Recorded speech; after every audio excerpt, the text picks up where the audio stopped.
എന്റെ ബലമായ കർത്തനൻ ശരണമതാകയ പാടിടും ഞാനുലകിൽ. എന്റെ ബലമായ കർത്തനൻ ശരണമതാകയ പാടിടും ഞാനുലകിൽ. ഏറ്റമുറപ്പുള്ള മറവിടമാണെനിക്കെൻ പ്രിയൻ, ചാരിടും ഞാനവനിൽ. ഏറ്റമുറപ്പുള്ള മറവിടമാണെനിക്കെൻ പ്രിയൻ, ചാരിടും ഞാനവനിൽ. ഹല്ലേലൂയ ഗീതം പാടിടും ഞാനെന്റെ ജീവിതയാത്രയിൽ. എന്നെ അല്ലലഖിലവും തീർത്തിടും നാൾ നോക്കിപ്പാർത്തിടും ഞാനുലകിൽ. ഹല്ലേലൂയ ഗീതം പാടിടും ഞാനെന്റെ ജീവിതയാത്രയിൽ. എന്നെ അല്ലലഖിലവും തീർത്തിടും നാൾ നോക്കിപ്പാർത്തിടും ഞാനുലകിൽ.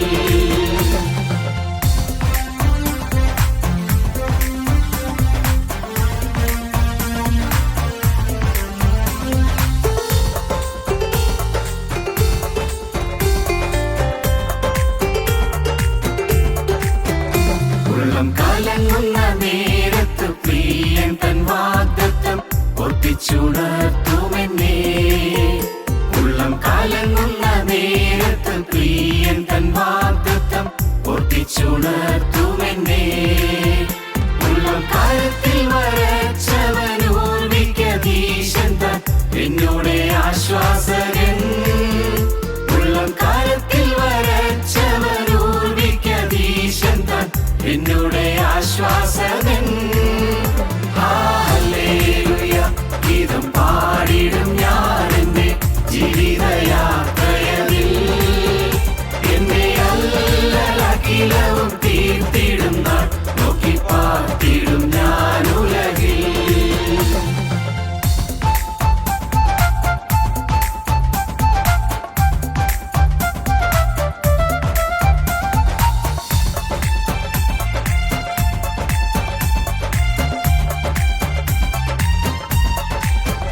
മാറും മനുജരെല്ലാം മഹിതല മധു തീജ്വാല ഇരയായി മാറുകിലും. മാറും മനുജരെല്ലാം മഹിതല മധു തീജ്വാല ഇരയായി മാറുകിലും. തിരുവാഗ്ദത്തങ്ങൾക്കിതും മാറ്റം വരില്ലവൻ വരവിന്നാളാസന്നമായി. തിരുവാഗ്ദത്തങ്ങൾക്കിതും മാറ്റം വരില്ലവൻ വരവിന്നാളാസന്നമായി. ഹല്ലേലൂയ ഗീതം പാടിടും ഞാനെന്റെ ജീവിതയാത്രയിൽ. എന്നെ അല്ലലഖിലവും തീർത്തിടും നാൾ നോക്കിപ്പാർത്തിടും ഞാനുലകിൽ. ഹല്ലേലൂയ ഗീതം പാടിടും ഞാനെന്റെ ജീവിതയാത്രയിൽ. എന്നെ അല്ലലഖിലവും തീർത്തിടും നാൾ നോക്കിപ്പാർത്തിടും ഞാനുലകിൽ. ഞങ്ങളും ക്രൂശിക്കപ്പെട്ട ക്രിസ്തുവിനെ പ്രസംഗിക്കുന്നു. ദൈവ തിരുനാമത്തിന് മഹത്വം ഉണ്ടാകട്ടെ. 40-ാം സങ്കീർത്തനം 5-ാം വാക്യം മുതൽ നമുക്ക് വായിക്കാം. എൻ്റെ ദൈവമായ യഹോവേ, നീ ചെയ്ത അത്ഭുത പ്രവൃത്തികളും ഞങ്ങൾക്ക് വേണ്ടിയുള്ള നിൻ്റെ വിചാരങ്ങളും വളരെയാകുന്നു. നിന്നോട് സദൃശൻ ആരുമില്ല. ഞാൻ അവയെ വിവരിച്ച് പ്രസ്താവിക്കുമായിരുന്നു, എന്നാൽ അവ എണ്ണിക്കൂടാതെ വണ്ണം അധികമാകുന്നു. ഹനനയാഗവും ഭോജനയാഗവും നീ ഇച്ഛിച്ചില്ല. നീ ചെവികളെ എനിക്ക് തുളച്ചിരിക്കുന്നു. ഹോമയാഗവും പാപയാഗവും നീ ചോദിച്ചില്ല. നീ ചെവികളെ എനിക്ക് തുളച്ചിരിക്കുന്നു. സങ്കീർത്തനക്കാരനായ ദാവീദ് വലിയൊരു വീഴ്ച കഴിഞ്ഞ് എഴുന്നേറ്റതിന് ശേഷം പാടുന്ന സങ്കീർത്തനമാണ് 40-ാമത്തെ സങ്കീർത്തനം. വളരെ ഭയാനകമായ ഒരു വീഴ്ചയായിരുന്നു അത്. വളരെ മാരകമായ ഒരു വീഴ്ചയായിരുന്നു അത്. വളരെ ദയനീയമായ ഒരു അധപ്പതനമായിരുന്നു അത്. ആ ഡിക്ലൈൻ കഴിഞ്ഞ് ദാവീദ് റിട്ടേൺ ചെയ്യുന്നതാണ് സന്തോഷകരമായൊരനുഭവം. ദാവീദ് തിരികെ വരികയാണ്. ദാവീദ് എഴുന്നേറ്റ് വരികയാണ്. ദാവീദ് അധപ്പതനത്തിൽ നിന്ന് എഴുന്നേറ്റ് മടങ്ങി വരികയാണ്. ദൈവം ദാവീദിനെ അനുതാപത്തിലേക്ക് നടത്തുകയാണ്. ദൈവം ദാവീദിനെ അനുതാപത്തിലേക്ക് നടത്തുക മാത്രമല്ല, ദൈവം ദാവീദിൻ്റെ പാപങ്ങൾ ക്ഷമിച്ചു കൊടുക്കുകയാണ്. ദാവീദ് ദൈവത്തിൻ്റെ അനന്തമായ കൃപകൾ അനുഭവിച്ച് പാപക്ഷമ അനുഭവിച്ചതിന് ശേഷം ദാവീദ് പാടുകയാണ്, ഞാൻ യഹോവയ്ക്കായി കാത്തുകാത്തിരുന്നു, അവൻ എങ്കിലേക്ക് ചാഞ്ഞു, എൻ്റെ നിലവിളി കേട്ടു. 40-ാം സങ്കീർത്തനം തുടങ്ങുന്നത് അങ്ങനെയാണ്. ഞാൻ യഹോവയ്ക്കായി കാത്തുകാത്തിരുന്നു, അവനെങ്കിലേക്ക് ചാഞ്ഞു, എൻ്റെ നിലവിളി കേട്ടു. നാശകരമായ കുഴിയിൽ നിന്നും കുഴഞ്ഞ ചേറ്റിൽ നിന്നും അവൻ എന്നെ കയറ്റി, എൻ്റെ കാലുകളെ ഒരു പാറമേൽ നിർത്തി, എൻ്റെ ഗമനത്തെ സ്ഥിരമാക്കി. അവൻ എൻ്റെ വായിൽ പുതിയൊരു പാട്ട് തന്നു. നമ്മുടെ ദൈവത്തിന് സ്തുതി തന്നെ. പലരും അത് കണ്ട് ഭയപ്പെട്ട് യഹോവയിൽ ആശ്രയിക്കും. ദാവീദ് തുടർന്ന് പറയുകയാണ്, എൻ്റെ ദൈവമായ യഹോവേ, നീ ചെയ്ത അത്ഭുത പ്രവൃത്തികളും ഞങ്ങൾക്ക് വേണ്ടിയുള്ള നിൻ്റെ വിചാരങ്ങളും വളരെയാകുന്നു. എൻ്റെ ദൈവമേ, നീ എന്നെ വിചാരിച്ചല്ലോ, വീണുപോയ എന്നെ നീ കടാക്ഷിച്ചല്ലോ. ജീവിതത്തിൽ പ്രത്യാശ തരുവാൻ കർത്താവേ നീ കനിഞ്ഞല്ലോ. ഞാൻ ഭോജനയാഗം കഴിച്ചില്ല, പാനീയയാഗം ഞാൻ കഴിച്ചില്ല. ഞാൻ ആട്ടുകൊറ്റന്മാരെയും കാളക്കിടാക്കളെയും കൊണ്ടുവന്ന് യാഗം കഴിച്ചില്ല. എൻ്റെ കരുണയുള്ള കർത്താവേ, ഭോജനയാഗമോ പാവയാഗമോ കഴിച്ചാൽ നിന്നെ പ്രസാദിപ്പിക്കാമെന്ന് ചിന്തിച്ചിരുന്ന കാലങ്ങളെല്ലാം പോയി. അങ്ങനെയുള്ള വഴിപാടുകളിലൊന്നും അല്ല നീ പ്രസാദിക്കുന്നത് എന്നെനിക്ക് മനസ്സിലായി. തകർന്നു നുറുങ്ങിയതുമായ ഹൃദയത്തിലാണ് എൻ്റെ ദൈവമേ നീ പ്രസാദിക്കുന്നത്. തകർന്നു നുറുങ്ങിയതുമായ ഹൃദയത്തെ ദൈവമേ നീ നിരസിക്കുന്നില്ലല്ലോ. തകർന്ന മനസ്സ്, നുറുങ്ങിയ ഹൃദയം, A broken heart and A contrite spirit. Broken heart, ഒരു തകർന്ന ഹൃദയം, എ കോൺട്രൈറ്റ് സ്പിരിറ്റ്, നുറുങ്ങിയ ആത്മാവ്. എൻ്റെ കർത്താവേ, എൻ്റെ തകർന്ന ഹൃദയം, അതിനും കാരണക്കാരൻ നീയാണ്. എനിക്ക് തകർച്ച തന്നത് നീയാണ്. എനിക്ക് കുറ്റബോധം തന്നത് നീയാണ്. എനിക്ക് പാപബോധം തന്നത് നീയാണ്. എൻ്റെ അധപ്പതിച്ച അവസ്ഥ കാണാൻ എൻ്റെ കണ്ണ് തുറന്നത് നീയാണ്. എനിക്കെൻ്റെ പാപത്തെ ഓർത്ത് അനുദപിക്കാൻ ഭാഗ്യം ലഭിച്ചത് നിൻ്റെ കൃപയാണ്, നിൻ്റെ കരുണയാണ്. യഹോവേ, നീ ചെയ്ത അത്ഭുത പ്രവൃത്തികളും ഞങ്ങൾക്ക് വേണ്ടിയുള്ള നിൻ്റെ വിചാരങ്ങളും വളരെയാകുന്നു. എൻ്റെ ദൈവമായ യഹോവേ, നീ ചെയ്ത അത്ഭുത പ്രവൃത്തികൾ. കർത്താവേ, നീ എൻ്റെ ജീവിതത്തിൽ എന്തൊരു അത്ഭുതമാണ് ചെയ്തത്. എൻ്റെ ജീവിതം തകർന്നു പോയിരുന്നു, ശാപഗ്രസ്തമായിരുന്നു, ശപിക്കപ്പെട്ട ജീവിതമായിരുന്നു, തീർന്നു പോയിരുന്നു, ആശയറ്റ് പോയിരുന്നു, എല്ലാ വാതിലും അടഞ്ഞു പോയിരുന്നു, കുടുംബം കലങ്ങിപ്പോയിരുന്നു, മക്കൾ നശിച്ചു പോയിരുന്നു, മക്കൾ നഷ്ടപ്പെട്ടു പോയിരുന്നു, അപകടങ്ങൾ ഒന്നിനുമീതെ ഒന്നായി വന്നു കഴിഞ്ഞിരുന്നു. എൻ്റെ ദൈവമായ യഹോവേ, നീ ചെയ്ത അത്ഭുത പ്രവൃത്തികളും ഞങ്ങൾക്ക് വേണ്ടിയുള്ള നിൻ്റെ വിചാരങ്ങളും വളരെയാകുന്നു. വളരെ വളരെ നീ ഞങ്ങൾക്ക് വേണ്ടി വിചാരിച്ചു. എനിക്ക് വേണ്ടി നീ ഓർക്കുകയും വിചാരിക്കുകയും ചെയ്തുകൊണ്ടിരുന്നു. ഈ സങ്കീർത്തനത്തിൽ തുടർന്ന് വായിക്കുമ്പോൾ 40-ാം സങ്കീർത്തനത്തിൽ കുറച്ച് മുന്നോട്ട് പോകുമ്പോൾ ഇപ്രകാരം ഒരു വാക്യമുണ്ട്. അവസാന വാക്യം 17-ാം വാക്യം, ഞാനോ എളിയവനും ദരിദ്രനുമാകുന്നു, എങ്കിലും കർത്താവ് എന്നെ വിചാരിക്കുന്നു. സ്നേഹിതരെ, നാം നിസ്സാരരാണ്. ഞാനതെ, നിങ്ങളുമതെ. നാം എല്ലാം അല്പപ്രാണികളാണ്. നമുക്കിത്രയേ കഴിവുള്ളൂ എന്ന് കർത്താവിനറിയാം. നമുക്ക് വലിയ ബലമില്ലെന്ന് കർത്താവിനറിയാം. നമുക്ക് വലിയ പ്രാപ്തിയില്ലെന്ന് കർത്താവിനറിയാം. നമ്മുടെ പ്രകൃതി കർത്താവിനറിയാം. നമ്മുടെ ബലഹീനത കർത്താവിനറിയാം. നമ്മുടെ പോരായ്മ കർത്താവിനറിയാം. നമ്മുടെ ഇല്ലായ്മ കർത്താവിനറിയാം. നമ്മുടെ വല്ലായ്മ കർത്താവിനറിയാം. നാം എന്തുള്ളൂ എന്ന് കർത്താവിനറിയാം. ഞാനോ എളിയവനും ദരിദ്രനുമാകുന്നു, എങ്കിലും കർത്താവ് എന്നെ വിചാരിക്കുന്നു. ദൈവത്തിന് സ്തോത്രം. കർത്താവ് എന്നെ വിചാരിക്കുന്നു. യഹോവേ, നീ ചെയ്ത അത്ഭുത പ്രവൃത്തികളും ഞങ്ങൾക്ക് വേണ്ടിയുള്ളതിൻ്റെ വിചാരങ്ങളും വളരെയാകുന്നു. നിൻ്റെ വിചാരങ്ങൾ എന്നെ തന്നെ നീ ഓർത്തുകൊണ്ടിരിക്കുന്നു. എൻ്റെ കാര്യം നിൻ്റെ പ്രത്യേക ചിന്താവിഷയമായിരിക്കുന്നു.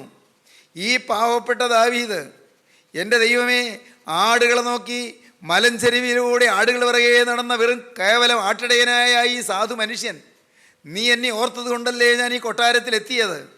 നീ എന്നെ വിചാരിച്ചത് കൊണ്ടല്ലേ ഞാൻ ഈ അധികാരസ്ഥാനത്ത് കയറി ഇരിക്കുന്നത്. എൻ്റെ കരുണയുള്ള കർത്താവേ, ഞാൻ ഈ കൊട്ടാരത്തിൽ വന്നതും ഞാൻ ഈ രാജകീയ മുടി ചൂടിയതും, ഞാൻ ഈ രാജകീയ ചെങ്കോൽ വഹിച്ചതും, ഞാൻ ഈ രാജകീയ സിംഹാസനത്തിൽ ഇരുന്നതും, രാജകീയ അധികാരത്തിൻ്റെ പദവിയുറ്റ സ്ഥാനത്ത് ഞാൻ കയറി ഇരിക്കുന്നതും എല്ലാം നീ തന്നതല്ലേ, എന്നിട്ട് ദാനമല്ലേ, എന്നെ നീ ഓർത്തത് കൊണ്ടല്ലേ. ദൈവമേ, നീ എന്നെ ഓർക്കുന്നു. യഹോവേ, നീ ചെയ്ത അത്ഭുത പ്രവൃത്തികളും ഞങ്ങൾക്ക് വേണ്ടിയുള്ള നിൻ്റെ വിചാരങ്ങളും വളരെയാകുന്നു. ദൈവ പൈതലേ, ഇത് കേൾക്കുമ്പോൾ നീ കോൾമേർക്കൊള്ളുക, നീ രോമാഞ്ചമണിയുക. നിന്നെ തന്നെ ഓർക്കുന്ന ഒരു ദൈവമുണ്ട്, നിൻ്റെ നന്മ ആഗ്രഹിക്കുന്ന ഒരു ദൈവമുണ്ട്, നിനക്ക് ഏറ്റവും നല്ല ഐശ്വര്യം വരുവാൻ ആഗ്രഹിക്കുന്നൊരു ദൈവമുണ്ട്. നിനക്ക് രോഗം വരാൻ ദൈവം ആഗ്രഹിക്കുന്നില്ല, നിനക്ക് നഷ്ടം വരാൻ ദൈവം ആഗ്രഹിക്കുന്നില്ല, നിനക്ക് കടം വന്ന് കയറാൻ ദൈവം ആഗ്രഹിക്കുന്നില്ല, നിനക്ക് ആപത്ത് വരാൻ ദൈവം ആഗ്രഹിക്കുന്നില്ല.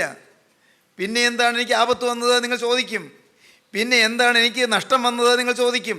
കഷ്ടനഷ്ടങ്ങൾ അടിക്കടി എൻ്റെ ജീവിതത്തിൽ വന്നുകൊണ്ടിരിക്കുന്നത് എന്താണ്? പ്രിയപ്പെട്ടവരെ, ഇതെല്ലാം കഷ്ടവും നഷ്ടവും രോഗവും ആപത്തും കടവും പ്രയാസവും ബുദ്ധിമുട്ടും ക്ലേശവും പ്രശ്നവും പ്രതിസന്ധിയും എല്ലാം ഉണ്ടാക്കുന്നത് ആരാണെന്നറിയാമോ? അത് പൈശാചികനാണ്, അത് സാത്താനാണ്. ഈ തിരുവചനം പറയും, പുതിയ നിയമത്തിലേക്ക് വരുമ്പോൾ, വേദപുസ്തകത്തിൽ പുതിയ നിയമത്തിലേക്ക് വരുമ്പോൾ യാക്കോബിൻ്റെ ലേഖനം 1-ാം അധ്യായം വായിക്കുമ്പോഴാണ് അത് നാം കാണുന്നത്. നാം അത്ഭുതപ്പെട്ടു പോകും. എന്താണ് പറയുന്നത്? നമുക്ക് വായിക്കാം.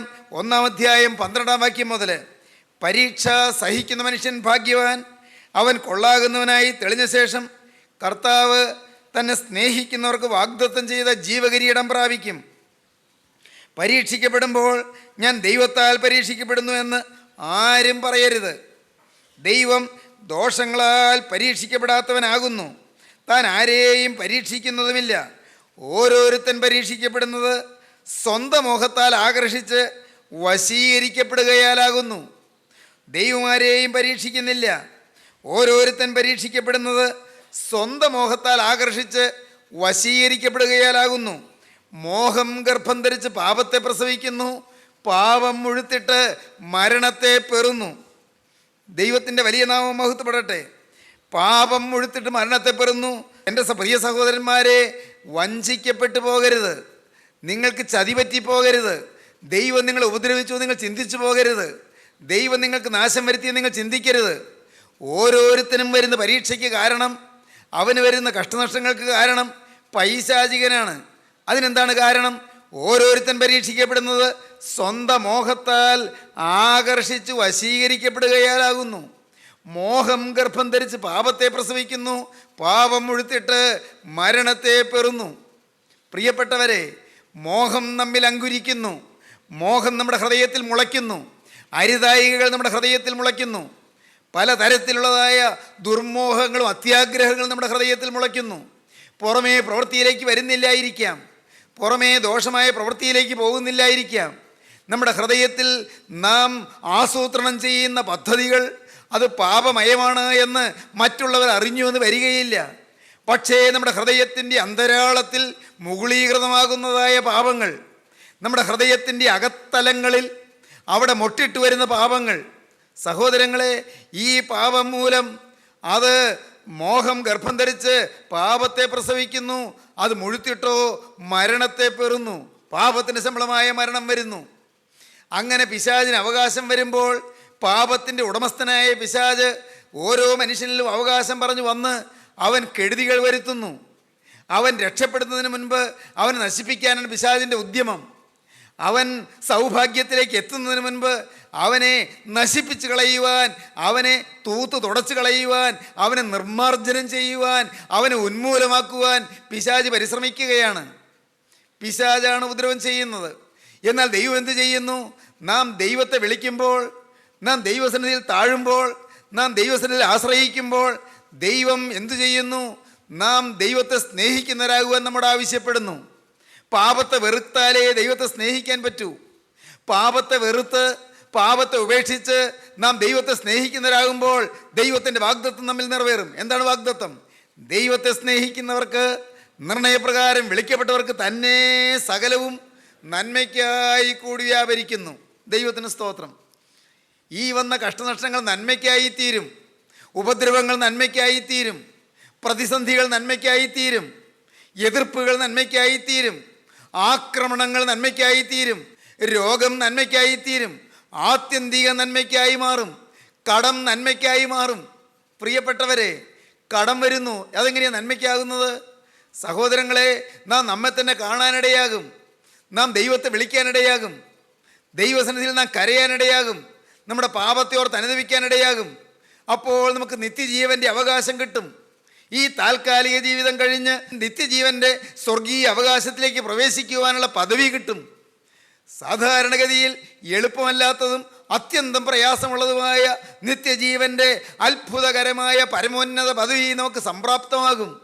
അപ്പോഴാണ് ദൈവത്തെ സ്നേഹിക്കുന്നവർക്ക്, നിർണയപ്രകാരം വിളിക്കപ്പെട്ടവർക്ക് തന്നെ സകലവും നന്മയ്ക്കായി കൂടി വ്യാപരിക്കുന്നത്. ദൈവത്തിൻ്റെ വലിയ നാമം മഹത്വപ്പെടട്ടെ. സഹോദരങ്ങളെ, പിശാചാണ് ഉപദ്രവം ചെയ്യുന്നത്. രോഗം വരുത്തുന്നതും പിശാചാണ്, ശല്യം വരുത്തുന്നത് പിശാചാണ്, കുടുംബത്തിൽ കലക്കമുണ്ടാക്കുന്ന പിശാചാണ്, മദ്യത്തിലേക്ക് വലിച്ചു കൊണ്ടുപോകുന്ന പിശാചാണ്, ദുശ്ശീലങ്ങളിൽ കെട്ടിയിടുന്ന പിശാചാണ്, ദുസ്വഭാവത്തിൽ തളച്ചിടുന്ന പിശാചാണ്, ചീത്ത ചിന്തകൾ കൊണ്ടുവരുന്ന പിശാചാണ്, മോഹചിന്തകൾ കൊണ്ടുവരുന്ന പിശാചാണ്, അത്യാഗ്രഹങ്ങൾ കൊണ്ടുവരുന്ന പിശാചാണ്, സ്വാർത്ഥതയും അഹന്തയും കൊണ്ടുവരുന്ന പിശാചാണ്. എല്ലാം സാത്താൻ്റെ തന്ത്രം. ഏദൻ തോട്ടത്തിൻ്റെ സമ്മോഹനമായ ആനന്ദതുന്തിലമായ അന്തരീക്ഷത്തിൽ കടന്നു എന്ന് ആനന്ദം കലക്കി ദുഃഖം വിതച്ച പിശാച്, ആദിമ മനുഷ്യൻ്റെ ജീവിതത്തിൽ ദുരിതം വിതച്ച പിശാച്, അവൻ ഇന്നും കുടുംബങ്ങൾ കലക്കിക്കൊണ്ടിരിക്കുകയാണ്. ഇന്നും വൈരുദ്ധ്യങ്ങൾ അവൻ ഉളവാക്കിക്കൊണ്ടിരിക്കുകയാണ്. കുടുംബങ്ങളിൽ അസ്വസ്ഥതകൾ വരുത്തിക്കൊണ്ടിരിക്കുകയാണ്. കുടുംബത്തിൽ ഛിദ്രവും ഭിന്നതയും അനൈക്യവും വരുത്തിക്കൊണ്ടിരിക്കുകയാണ്. നഷ്ടങ്ങളും കഷ്ടങ്ങളും ഉണ്ടാക്കിക്കൊണ്ടിരിക്കുകയാണ്. അഭിപ്രായ വ്യത്യാസങ്ങൾ ഉണ്ടാക്കിക്കൊണ്ടിരിക്കുകയാണ്. വഴക്കും പിണക്കവും കലക്കവും ഉണ്ടാക്കിക്കൊണ്ടിരിക്കുകയാണ്. എല്ലാം സാത്താൻ്റെ തന്ത്രമാണ്, എല്ലാം പൈശാചികൻ്റെ തന്ത്രമാണ്. എന്നാൽ ദൈവത്തിൻ്റെ വചനം കേൾക്കുന്ന ദൈവപൈതൽ ഇത് സാത്താൻ്റെ ഉദ്യമമാണെന്ന് തിരിച്ചറിഞ്ഞിട്ട് അവൻ മനസ്സിലാക്കും, എൻ്റെ ദൈവം എന്നെ കാണുന്നു, എന്നെ അറിയുന്നു, എന്നെ കരുതുന്നു, എന്നെ സ്നേഹിക്കുന്നു, അവൻ എനിക്ക് വേണ്ടി ഏറ്റവും നല്ലത് മുൻകരുതിയിരിക്കുന്നു. വിശ്വസിക്കുന്നു. വിശ്വസിച്ചിട്ട് എന്ത് ചെയ്യുന്നു? കർത്താവേ, എൻ്റെ പാപം മൂലം, എൻ്റെ മോഹം മൂലം പിശാച് അവകാശം പറഞ്ഞ് എന്നെ കെടുതിയിലേക്ക് കൊണ്ടുപോയെങ്കിലും ഈ കർത്താവേ, ഇതെനിക്ക് നന്മയ്ക്കാക്കി തീർക്കാൻ നീ ആഗ്രഹിക്കുന്നത് കൊണ്ട് ഞാനിതാ എൻ്റെ പാപത്തെ ഓർത്ത് അനുദപിക്കുന്നു. അങ്ങനെ അനുദപിക്കുമ്പോൾ ദൈവം പാപം ക്ഷമിച്ചു കൊടുക്കുന്നു. അപ്പോൾ പിന്നെ അനുഗ്രഹം ഇരച്ചു കയറി വരുന്നു. സമാധാനം അങ്ങ് പ്രവഹിക്കുന്നു ജീവിതത്തിലേക്ക്. കുടുംബം സ്വർഗമായി മാറുന്നു. എൻ്റെ പ്രിയ സഹോദരങ്ങളെ, നിങ്ങളുടെ കുടുംബം സ്വർഗമാകണ്ടേ? നിങ്ങളുടെ വീട് കൊച്ചു കൊച്ചു സ്വർഗമാകണ്ടേ? നിങ്ങളുടെ ജീവിതം സമാധാനം നിറഞ്ഞതാകണ്ടേ? സന്തോഷ നിർഭരമായി തീരണ്ടേ? നിങ്ങളുടെ കുടുംബത്തിൽ യേശു വാഴണ്ടേ? നിങ്ങളുടെ ഹൃദയത്തിൽ യേശു വസിക്കണ്ടേ? ഒരു സംതൃപ്തിയുള്ള ജീവിതം നമുക്ക് വേണ്ടേ പ്രിയരെ? വേണ്ടേ? ഞാൻ നിങ്ങളോട് ചോദിക്കട്ടെ, സംതൃപ്തിയുള്ള ജീവിതം, ഓ എൻ്റെ കർത്താവേ, നീ എൻ്റെ ഉള്ളത്തിൽ വസിക്കുന്നല്ലോ എന്ന് പറഞ്ഞ് സ്തുതിക്കുന്നൊരു ജീവിതം, ഈ നിസ്സാരനും മഹാഭാവിയുമായ എന്നെ നീ വിചാരിപ്പാൻ ഞാൻ എന്തുള്ളൂ എന്ന് പറഞ്ഞ് ദൈവത്തെ വാഴ്ത്തുന്ന ഒരു ജീവിതം വേണ്ടേ നിങ്ങൾക്ക്? ഞാൻ എന്തുള്ളൂ കർത്താവേ, ഞാൻ എത്ര നിസ്സാരൻ, എന്നിട്ടും നീ എന്നെ വിചാരിക്കുന്നല്ലോ, നീ എൻ്റെ കാര്യം അന്വേഷിക്കുന്നല്ലോ, നീ എനിക്ക് വേണ്ടി കരുതുന്നല്ലോ, ഞാനൊന്ന് കരയുമ്പോൾ നീ എൻ്റെ കരച്ചിൽ കേൾക്കുന്നല്ലോ. പ്രിയപ്പെട്ടവരെ, ഞാൻ നിങ്ങളോട് പറയട്ടെ, ദൈവം ഉണ്ട് എന്നതിൻ്റെ ഏറ്റവും വലിയ തെളിവ് എന്താണെന്ന് പറയാമോ? അതിന് ബുദ്ധിയിൽ പരതണ്ട, ബുദ്ധിയിൽ വിശകലനം ചെയ്യണ്ട, ദൈവം ഉണ്ട് എന്ന് അക്കമിട്ട് തെളിവ് കൊണ്ടുവരണ്ട. ദൈവം ഉണ്ടെന്നുള്ളതിന് തെളിവ് നിങ്ങൾ തന്നെ കണ്ടെത്തണം. എങ്ങനെ? നിങ്ങൾ പ്രാർത്ഥിക്കുമ്പോൾ പ്രാർത്ഥനയ്ക്ക് മറുപടി കിട്ടുന്നു. ദൈവത്തിന് സ്തോത്രം. അതാണ് തെളിവ്. നിങ്ങൾ കരഞ്ഞ് പ്രാർത്ഥിക്കുമ്പോൾ, നിങ്ങൾ ഏങ്ങലടിക്കുമ്പോൾ, നിങ്ങൾ ആവശ്യങ്ങളും പേറി ക്രൂസിൻ്റെ ചുവട്ടിലേക്ക് എത്തുമ്പോൾ, നിങ്ങൾ ക്രൂസിൽ മരിച്ച ക്രിസ്തുവിനെ നിങ്ങളുടെ നായകനും നാഥനുമായി കൈക്കൊണ്ടുകൊണ്ട് യേശുവിനായി നിങ്ങളുടെ ജീവിതം വേർതിരിച്ചുകൊണ്ട് അവൻ്റെ കരുണയ്ക്ക് വേണ്ടി യാചിക്കുമ്പോൾ, നിങ്ങളുടെ ആവലാധികൾ അവനോട് ബോധിപ്പിക്കുമ്പോൾ, നിങ്ങളുടെ പ്രശ്നങ്ങൾ അവനോട് തുറന്നു പറയുമ്പോൾ നിങ്ങൾക്കൊരു പോംവഴി കിട്ടുന്നു. അതാണ് ക്രിസ്തു ജീവിക്കുന്നു എന്നതിന് തെളിവ്. വേറെ തെളിവൊന്നും തേടി നടക്കണ്ട, വേറെ അതിന് പുസ്തകം വായിക്കണ്ട. ദൈവം ഉണ്ട് എന്നതിന് തെളിവ് പഠിക്കാൻ പുസ്തകം വായിച്ച് നോക്കണ്ട, പണ്ഡിതന്മാരെ തേടി പോകണ്ട, അതിന് കൗൺസിലിങ്ങിന് പോകേണ്ട കാര്യമില്ല. ദൈവം ഉണ്ട് എന്നതിൻ്റെ തെളിവ് നമ്മുടെ പ്രാർത്ഥന കേൾക്കുന്ന ദൈവം ജീവിക്കുന്നെന്ന അനുഭവമാണ്. ദൈവത്തിന് സ്തോത്രം. അനുഭവം. എൻ്റെ സഹോദരങ്ങളെ, നിങ്ങൾ ഓരോരുത്തരും ദൈവം ജീവിക്കുന്നതിന് തെളിവായി നിങ്ങളുടെ ജീവിതം പ്രകാശഭാസുരമാകണം. ദൈവം ജീവിക്കുന്നതിന് തെളിവ്. എൻ്റെ പ്രാർത്ഥന കേൾക്കുന്നു. ഞാൻ രോഗിയായി അവശനായിരുന്നപ്പോൾ അവൻ എൻ്റെ അരികത്ത് വന്ന് എന്നെ തലോടി എനിക്ക് സൗഖ്യം തന്നിരിക്കുന്നു. എൻ്റെ മക്കൾ വഴിതെറ്റിപ്പോയപ്പോൾ അവൻ ഓടി വന്ന് എൻ്റെ മക്കളെ നേരായ പാതയിൽ നടത്തുന്നു. എൻ്റെ ഭർത്താവ് മദ്യപാനത്തിലേക്ക് തിരിഞ്ഞപ്പോൾ, മുഴുവൻ കുടിച്ച് മുടിച്ചപ്പോൾ എൻ്റെ കണ്ണുനീര് കണ്ടെൻ്റെ ഭർത്താവിന് സുബോധം കൊടുത്തു, മദ്യത്തോട് വിട പറയാൻ കൃപ കൊടുത്തു. ദൈവത്തിൻ്റെ വലിയ നാമം മഹത്വപ്പെടട്ടെ. അയ്യോ, എല്ലാം തീർന്നു എന്ന് വിചാരിച്ചപ്പോൾ പെട്ടെന്നിതാ ചെങ്കടൽ പിളർന്ന ദൈവം എൻ്റെ ജീവിതത്തിലേക്ക് കടന്നു വന്ന് ഒരിക്കലും പ്രതീക്ഷിക്കാത്ത രീതിയിൽ പരിഹാരം തരുന്നു, പ്രശ്നം പരിഹരിച്ചു തരുന്നു. പ്രിയപ്പെട്ടവരെ, ഞാൻ ഒരാളോടൊരു കാര്യം ചോദിച്ചു, ആ പ്രശ്നം എന്തായി എന്ന്. ദൈവത്തിൻ്റെ വലിയ നാമം മഹത്വപ്പെടട്ടെ. കാര്യം ഞാനിപ്പോൾ പറയുന്നില്ല. ഉടനെ മറുപടി, അത് പെട്ടെന്നങ്ങ് സോൾഡായി എന്ന്. എൻ്റെ ദൈവത്തെ ഞാൻ മഹത്വപ്പെടുത്തുന്നു, ദൈവത്തെ ഞാൻ സ്തുതിക്കുന്നു. അത് പെട്ടെന്നങ്ങ് സോൾഡായി, പെട്ടെന്ന് പരിഹരിക്കപ്പെട്ടുവെന്ന്. സഹോദരങ്ങളെ, പ്രശ്നങ്ങൾ സോൾവ് ചെയ്തു തരുന്നൊരു ദൈവമുണ്ട്. കെട്ടുകഥയല്ല കേട്ടോ, ഊഹാപോഹമല്ല കേട്ടോ, തോന്നലുകളല്ല കേട്ടോ, ഇതെല്ലാം അനുഭവങ്ങളാണ്. പ്രശ്നങ്ങൾ പരിഹരിച്ചു തരുന്നൊരു ദൈവമുണ്ട്.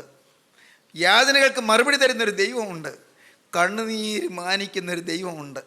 പ്രാർത്ഥന കേൾക്കുന്ന ഒരു ദൈവമുണ്ട്. പ്രാർത്ഥനയ്ക്ക് ഉത്തരം തരുന്നൊരു ദൈവമുണ്ട്. ദാവീദ് പാടുകയാണ്. എന്താണ് പാടിയത്? എൻ്റെ ദൈവമായ യഹോവേ, നീ ചെയ്ത അത്ഭുത പ്രവൃത്തികളും ഞങ്ങൾക്ക് വേണ്ടിയുള്ള നിൻ്റെ വിചാരങ്ങളും വളരെയാകുന്നു. നിന്നോട് സദൃശൻ ആരുമില്ല. ഞാനവയെ വിവരിച്ച് പ്രസ്താവിക്കുമായിരുന്നു, എന്നാൽ അവ എണ്ണിക്കൂടാതവണ്ണം അധികമാകുന്നു. എൻ്റെ കർത്താവേ, എണ്ണിക്കൂടാതവണ്ണം അധികമായ അത്ഭുതമാണ് നീ എൻ്റെ ജീവിതത്തിൽ ചെയ്തിരിക്കുന്നത്. പ്രിയപ്പെട്ടവരെ, നിങ്ങൾ ചിന്തിക്കൂ, നിങ്ങളുടെ ജീവിതത്തിൽ അത്ഭുതം ചെയ്തത്, നിങ്ങളിന്ന് ഭൂമിയിൽ ജീവനോടിരിക്കുന്നത്, നിങ്ങളുടെ ആയുസ് നീണ്ടു കിട്ടിയത്. പ്രിയപ്പെട്ടവരെ, ഓരോന്നോരോ നിങ്ങൾക്ക് എണ്ണി എണ്ണി ഓർക്കാം. വർഷങ്ങൾ കുട്ടികളില്ലാതിരുന്നിട്ട് ഇന്നൊരു പൊന്നോമന കുട്ടിയെ നിങ്ങൾ ഓമനിക്കുന്നത്. ദൈവത്തിന് സ്തോത്രം. മാരകമായ രോഗത്തിന് അടിമപ്പെട്ടു പോയപ്പോൾ നിങ്ങളുടെ കണ്ണുനീര് മാനിച്ച് രോഗം മാറ്റിത്തന്നത്. എന്തെല്ലാം. പലവട്ടം പരീക്ഷ എഴുതി തോറ്റെങ്കിലും ദൈവത്തെ സ്വീകരിച്ച് ജീവിതം ക്രിസ്തുവിന് സമർപ്പിച്ചതിന് ശേഷം പരീക്ഷ എഴുതിയപ്പോൾ പാസ്സായി കിട്ടിയത്.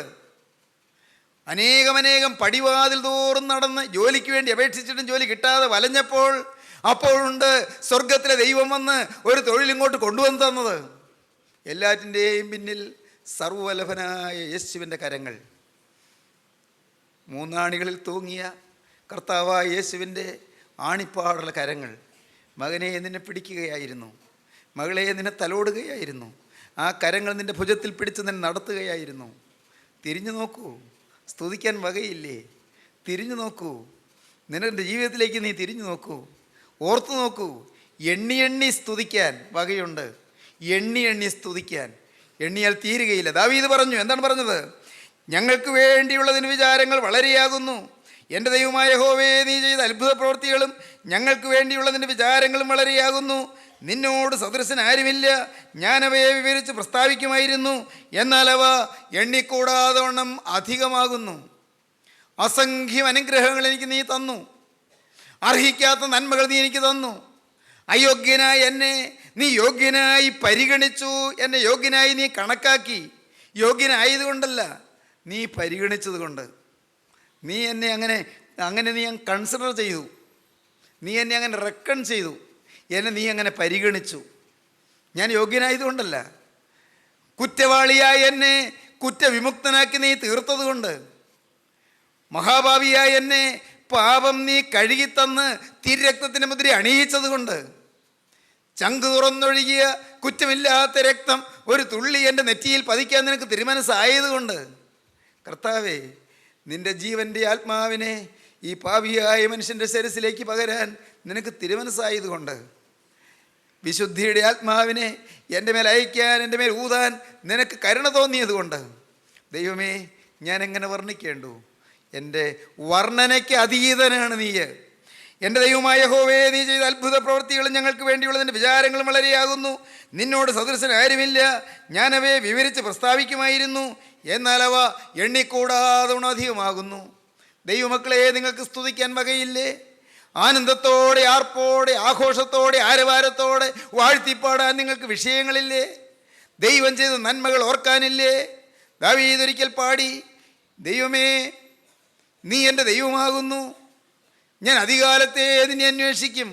വെള്ളമില്ലാതെ ഉണങ്ങി വരേണ്ട ദേശത്ത് എൻ്റെ ഉള്ളം നിനക്കായി ദാഹിക്കുന്നു, എൻ്റെ ജഡവും നിനക്കായി കാത്തിരിക്കുന്നു.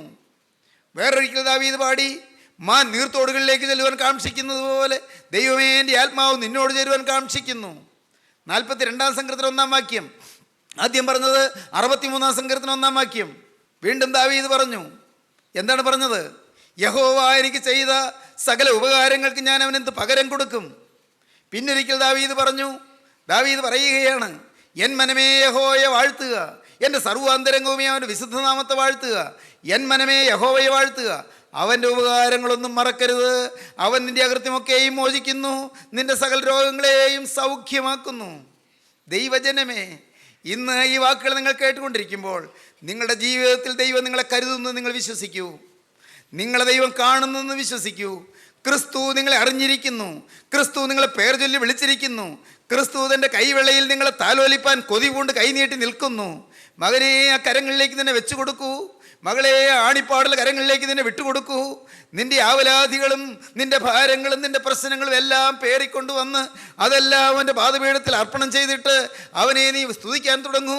അവനോട് നീ വാക്ക് പറയൂ, നാഥ, ഇന്ന് മുതൽ ഞാൻ നിന്റെ വക. ദൈവത്തോട് വാക്ക് പറയൂ. ദൈവകരങ്ങളിലേക്ക് നിന്നെ ഏൽപ്പിക്കൂ. ദൈവത്തിനായി നിന്റെ ഹൃദയം തുറന്നു കൊടുക്കൂ. ഉടയവനെ, നീ എൻ്റെ ഹൃദയത്തിലേക്ക് വരണമേ. രാജാതി എഴുന്നള്ളി വരണമേ. എൻ്റെ ഹൃദയത്തിൽ നീ സിംഹാസനസ്ഥനായി വാഴണമേ. എന്നെ നീ ഭരിക്കണമേ. എന്നെ നീ നിയന്ത്രിക്കണമേ. എൻ്റെ കടിഞ്ഞാൺ നീ ഏറ്റെടുക്കണമേ.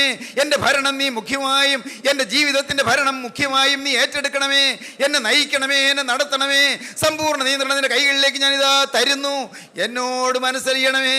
യേശുവേ, ഇന്നു മുതൽ ഞാൻ നിന്റെ വക. എനിക്ക് വേണ്ടി ക്രൂസിൽ വെച്ച് രക്ഷക. ഇന്നു മുതൽ ഞാൻ നിന്റെ വക. സമർപ്പിക്കുവേൻ ദൈവജനമേ. നമുക്ക് പ്രാർത്ഥിക്കാം. സ്നേഹവാനേ, മഹാകാരുണ്യവാനായ സ്വർഗീയ പിതാവേ, ഈ അനുഗ്രഹീത നിമിഷങ്ങൾക്കായി ഞങ്ങൾ നിന്നെ സ്തുതിക്കുന്നു. വചനം കേട്ട് എല്ലാവരെയും വാഴ്ത്തണമേ. പുതിയ തീരുമാനങ്ങൾ എടുക്കുവാൻ കൃപ നൽകണമേ. സ്നേഹിപ്പാൻ ഒരു ദൈവമുണ്ടെന്ന്, കരുതുവാൻ ക്രിസ്തു ഉണ്ടെന്ന്, നടത്തുവാൻ ക്രിസ്തുവിൻ്റെ ആണിപ്പാടുള്ള കരമുണ്ടെന്ന് അറിയുവാനും അനുഭവിക്കുവാനും ഏവർക്കും സൗഭാഗ്യം നൽകണമേ. എല്ലാവരെയും അനുഗ്രഹിക്കണമേ, ആശ്വസിപ്പിക്കണമേ, കുടുംബശാന്തി പകരണമേ, രോഗസൗഖ്യം നൽകണമേ, ശാപദോഷങ്ങൾ മാറ്റണമേ, കുടുംബങ്ങളിലേക്ക് സമാധാനം അളവില്ലാതെ പകർന്ന് എല്ലാവരെയും അനുഗ്രഹിച്ച് എഴുന്നേൽപ്പിക്കണമേ. തിരുനാമം മഹത്വപ്പെടുത്തണമേ. യേശുക്രിസ്തുവിന്റെ മഹത്വമുള്ള നാമത്തിൽ തന്നെ. ആമീൻ.